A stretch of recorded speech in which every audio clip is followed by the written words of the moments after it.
Hello guys, welcome back to my channel. Ngayong araw nga ay wala tayong adventure pero samahan niyo ako para lutuin ang aming nahuling suso. Ang luto nga nito guys ay kare-kare. Pero may twist guys, hindi nga seafood, hindi rin chicken, hindi pork at hindi rin beef. Isang mabilisang gayet muna nga guys para ma-prepare na natin ang mga requirements sa ating lulutuing suso kare-kare. At ito nga guys ang mga requirements: pechay, bawang at sibuyas. At isasama natin ang talong, may sitaw, at saka ang mamasitas at chwete powder. At ang suso na ating nahuli sa nakaraang video. At ito nga guys, medyo malaki na ang ating apoy. Sasalang na natin ang kawali. Kasunod yan, ilalagay na natin ang mantika. Mga kauntian laang naman. At ilalagay na natin ang bawang at sibuyas. Pinagsabay ko na at baka mag-away pa kung sino ang inuuna sa paggigisa. At kaunting mekos-mekos laang naman. At ito nga guys, pagkatapos natin mag-mekos-mekos ng bawang at sibuyas, ilalagay na natin ang ating suso. Yan ay nahugasan na, malinis na yan. Sabi sa akin ni Jasper ay sinabon pa daw niya.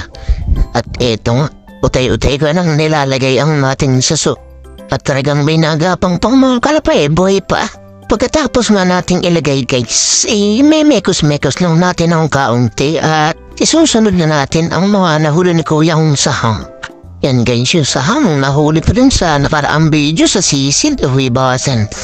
Pagkatapos ilagay guys, may mekos-mekos lang ulit natin at kasunod na natin ilalagay dito ang tubig. Tatansyahin mo lang naman, hindi masyadong madami, hindi masyadong kakunti, di yung tama lang. Tamang tansya lang. At ito nga guys, pagkatapos malagyan ng tubig, ilalagay na natin ang talong. Pagkatapos natin ilagay ng talong, ay ilalagay natin ang sitaw. Ay ang dalawin ay medyo matagal-tagal palambutin, kaya inuunang ilagay. At pagkatapos mo nga ilagay guys ang sitaw, edi idadako na tayo para ilagay na ang ating mga pampalasa. Lalagyan mo na ng asin at nalagyan ko na rin naman pala ng paminta na hindi lang napasama sa video. At may isa pa nga pala akong isang ingredient na hindi na pasama.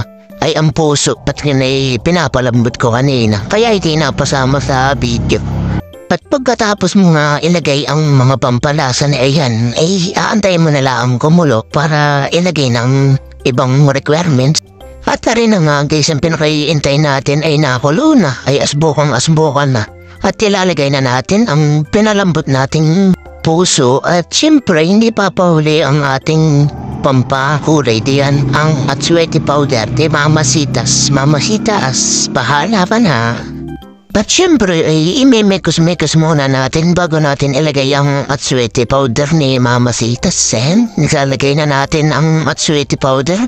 Pagkasunod niyan mekos-mekos lang din natin para humulay na at magmukha na rin kare-kare. Tinan niya naman at nakulay na ulam lang sa yapot at kukuha ako ng cornstarch at papayaputin ko pa sabaw niyan.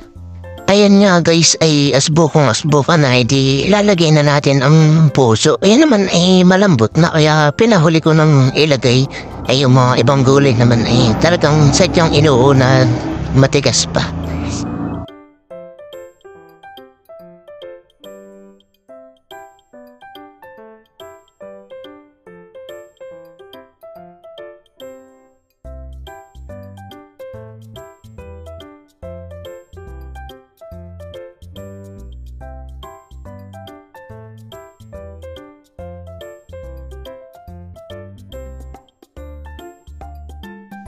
At dito na nga guys ay ilalagay na natin ang ating pampalasang peanut butter.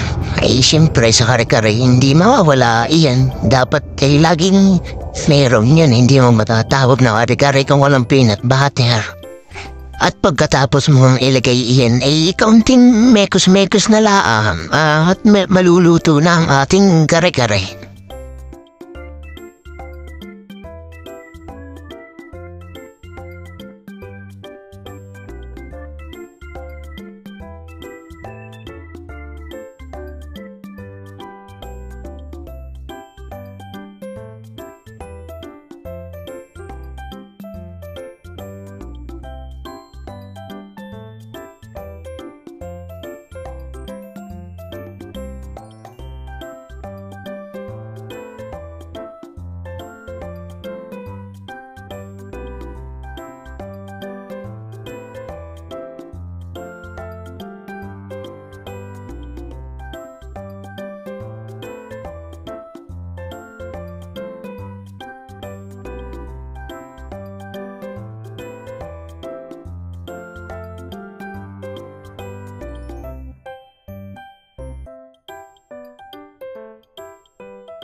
Ayan nga guys, at almost done natin. Lalagay na natin ang ating pechay. Siyempre, panghuli yan at mabilis naman yung lumambot.